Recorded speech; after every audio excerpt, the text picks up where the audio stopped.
अरे काय काम चाललंय उसात? अरे गणपा अरे ते बारा द्यायचं काम चालू होतं, खालून पाणी लावलं जरा उसाला.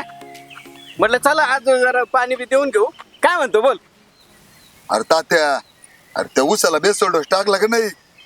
दिलं तर आपण ते तू सांगितल्याप्रमाणे, पण मग तू थोडीशी गडबड झाली यार माझी. काय गडबड झाली तात्या? ते बेन्सल सुपरफास्ट द्यायचं राहून गेलं ना ते उसाला. आता ते जमिनी आड करायचं राहून गेलं. आता ऊस वाढलाय. आता मला असं वाटतंय आता याच्या नंतर जर दिलं जमिनी आड केलं तर चालेल का मग तुम्ही?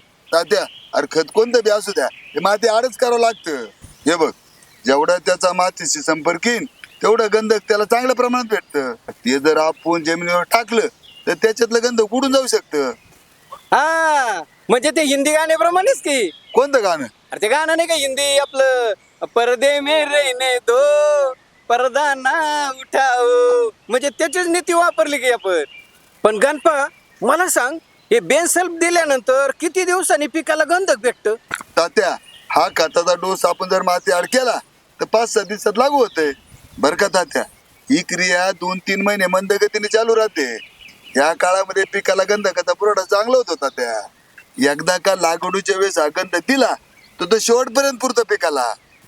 पण तात्या, ऊस, केळी, आलं या पिकाचा कालावधी वाढीचा फार मोठा असतो तात्या. याचा वापर जर 2 टप्प्यात केला त्याचा फायदा दीर्घ काळापर्यंत पुरतो तात्या. गणपा म्हणजे बेन्सल म्हणजे एखादं गोडाऊ सारखंच ना. हात घालायचा आणि माल काढायचा, हात घालायचा आणि माल काढायचा. एक नंबर आहे यार. म्हणजे पिकाला वापरायलाही सोपं आणि पिकाला द्यायलाही सोपं. पण मी म्हणतो ही प्रक्रिया होते कशी?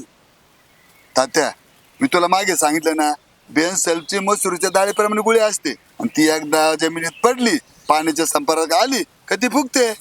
तात्या, त्याच्या छोट्या छोट्या छिद्रातून पाणी जीवाणू आत जातात. त्यामुळे याच्या जो मूलभूत स्वरूपाचा गंधक आहे तो सल्फेट रूपात रूपांतरित होतो.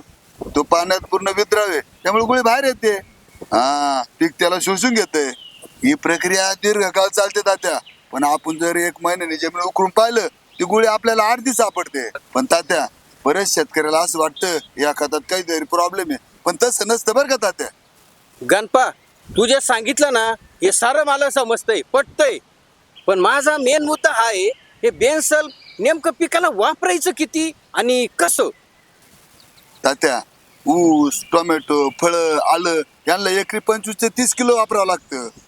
मिरची, कोबी, फ्लावर, भाजीपाला याला 20 किलो वापरावं लागतं एकरी. तात्या, पण बाकी पिकामध्ये याचा फक्त 10 किलो वापर करावा लागतो बरं का एकरी. पण आता इथून पुढे निश्चय करायचा, पीक कोणतं बी असू द्या पण खत बेन्सल सुपरच वापरायचं तात्या. गणपा तू जे सांगितलं ना ते एकदम पटलं बघ मला. आता हे बेन्सल बरोबर आहे ना, माझी एकदम जिगरी मैत्री झाली बघ. आता या मित्राचा म्हणजे दोस्ताचा हात कधीच सोडणार नाही बघ मी. पण गणपत तू हे मला गंधक पुराण सांगितलं ना, हे लय बरं केलं. अरे माझे डोळेच उघडले.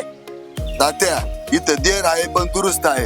इथं गंधकाचा अध्याय संपला. तात्या, तुला बी ऊसाचं काम करायचंय आणि मला बी घरी जायचंय. चल जाऊ बरं. चल चल चल.